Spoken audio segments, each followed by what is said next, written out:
মনে নেই আর বাজে সে এত মুখে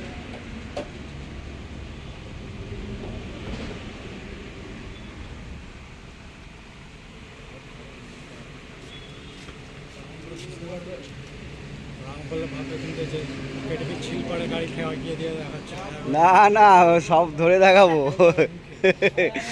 প্রশান্ত দাকে দেখিয়েছি আগেই।